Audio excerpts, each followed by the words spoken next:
Bonjour à tous, bienvenue sur votre nouvelle vidéo des énergies générales pour la semaine du 15 au 21 juillet. J'espère que vous allez bien tout le monde. Il y a des petits travaux dehors, j'espère que ça va pas trop vous embêter sur la vidéo, mais je peux pas déplacer ce tournage, donc du coup voilà, bon c'est pas grave. J'espère que vous allez bien, que vous êtes en forme. Alors pour ce tirage là, on va avoir le tarot vice versa en cartes ici, les trois cartes ici. On aura une carte divinatoire d'Alguériel, on aura une carte des maîtres ascensionnés et une carte des anges de l'amour de Dorine Virtue. Allez, on y va. Alors cette semaine, comme vous pouvez le voir, hop, comme vous pouvez le voir, on a la carte du jugement. C'est génial. C'est génial.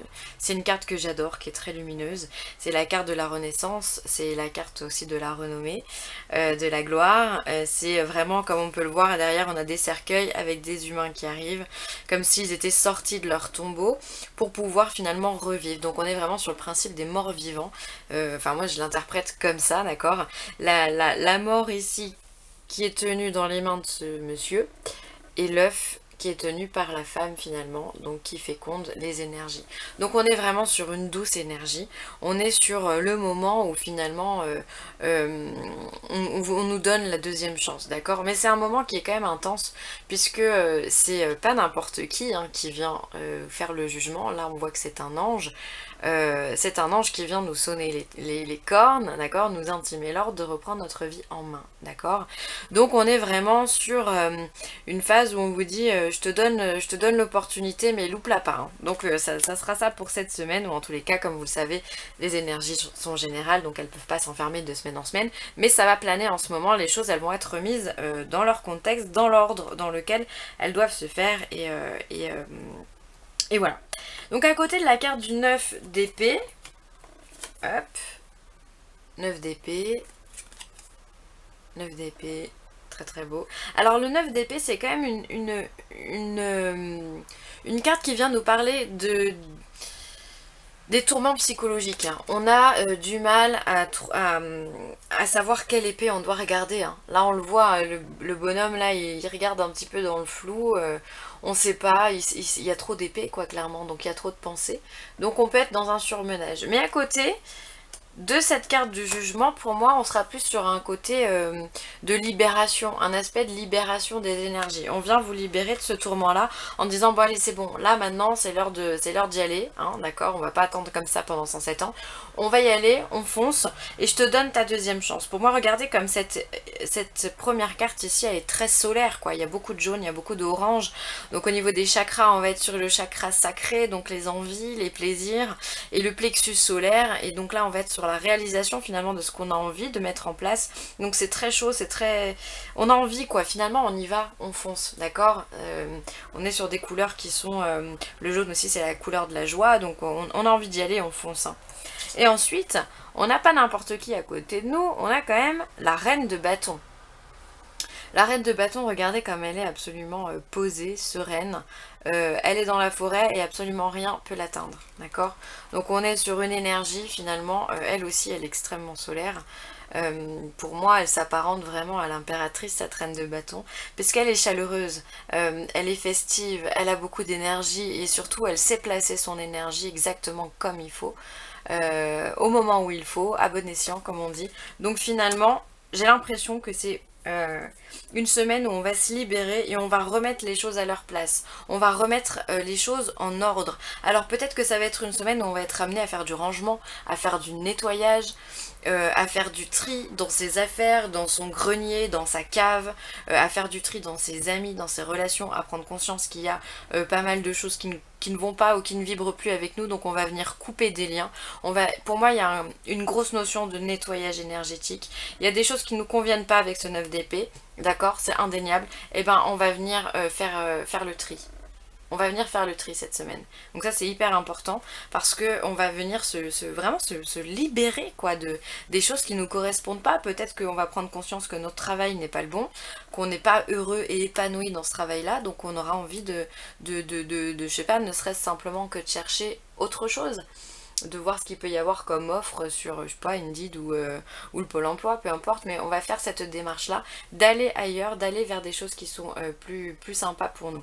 Vraiment, grosse période de libération des énergies, voilà, il peut y avoir des choses karmiques aussi, hein, qui remontent à la surface, on sait que c'est une période un petit peu qui est importante en ce moment, donc voilà, grosse libération.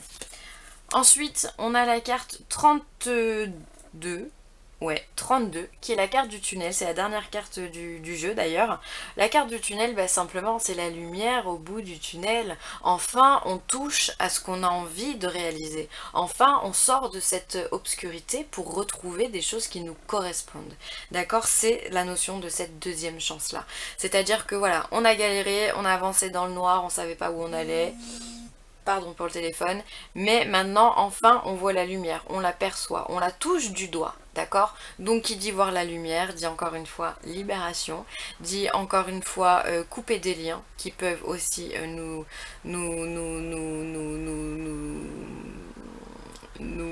rendre aveugles hein, par rapport à certaines situations. C'est finalement comme si on est en train de me montrer une image, c'est pour ça que j'ai bugué, c'est comme si on ouvrait les yeux depuis un certain temps, d'accord, on retrouve la couleur, c'est comme si voilà, on reperçoit les formes comme elles sont, on retrouve la vision telle qu'elle est réellement, d'accord. C'est donc également aussi des opportunités, hein, parce qu'on n'a pas de lumière également sans opportunité, sans main tendue, donc on a toutes ces choses-là qui arrivent, donc c'est très très beau. Ensuite, les maîtres ascensionnés, on a Siddhartha Gautama, donc c'est le Bouddha penseur en fait, simplement, c'est le plus connu des Bouddhas, et on a Maître Ya aussi qui est le maître rieur, enfin bon bref, Bouddha rieur, et lui il vous dit de méditer, voilà, prenez le temps de méditer, simplement constatez la situation telle qu'elle est autour de vous, c'est comme ça que j'aurais envie de vous donner le message. Prenez 5 minutes, ou 10 même, asseyez-vous sur une chaise ou au bord de votre lit, et faites le tour de votre vie. Qu'est-ce qui vous va, qu'est-ce qui ne vous va pas du tout, d'accord? Essayez d'analyser, là je suis bien, donc je vais rester comme ça, là je suis pas bien, donc je vais avancer, donc je vais changer. Et c'est là qu'on va avoir ce travail de purification, et c'est là qu'on va avoir la lumière aussi. Ouais mais lui, quand je lui parle, il me donne toujours des mauvais conseils. Bah pourquoi vous continuez à les écouter alors? D'accord, vous comprenez un petit peu le cheminement. Donc ça va être pas de la méditation, je vais pas vous demander de vous poser comme... de réveiller le petit Bouddha en vous, comme j'aime bien dire, d'accord? Mais simplement, constatez ce qu'il y a autour de vous, récupérez la vue, d'accord? Enlevez les œillères qu'on vous a mis, les barrières, les pensées limitantes à souhait, là, vous faites tout péter, là, et vous regardez. Et qu'est-ce que vous avez envie de faire?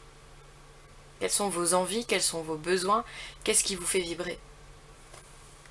Je le dis souvent en ce moment, mais parce que ça plane en ce moment. On a vraiment cette image d'authenticité. L'univers nous demande de trouver cette authenticité, hein, donc c'est hyper important. Et ensuite, au niveau amoureux, relationnel, on va voir les enfants. Votre vie amoureuse est influencée par les enfants. Alors peut-être que vous avez des enfants et ça rythme votre vie de façon joyeuse. Peut-être aussi simplement que vous avez des problèmes avec certains enfants, c'est possible aussi. Peut-être que vous voulez aussi un enfant. En tous les cas, ça plane autour de vous. Peut-être aussi que vous êtes un enfant malgré que vous soyez un adulte. Pour moi, être enfant, c'est aimer rire, c'est l'espièglerie, c'est la naïveté, c'est s'émerveiller d'un rien, c'est aimer contempler la nature, c'est aimer jouer finalement, hein, être dans un aspect de légèreté. Peut-être que vous vibrez aussi ces énergies-là et ça vous porte, d'accord, ça vous porte et ça vous aide dans votre travail de libération énergétique. Donc c'est vraiment, c'est top hein, finalement. Et les enfants aussi, ça peut être le début d'une relation. L'enfant c'est le commencement de la vie, hein, donc on peut être dans le commencement d'un nouveau cycle pour certains d'entre vous. En tous les cas, je vous le rappelle, ces énergies ne s'enferment pas du 15 au 21, elles sortent durant cette semaine, mais c'est des choses qui planent au-dessus de nous. Voilà. Bon bah écoutez, pour moi ce sera tout, j'espère que ce tirage vous aura plu. Je vous fais des gros bisous, si vous avez besoin de moi n'hésitez pas, vileessentielle@gmail.com, je me ferai une joie de vous recevoir. Je vous embrasse très très fort et je vous dis à très vite, bye.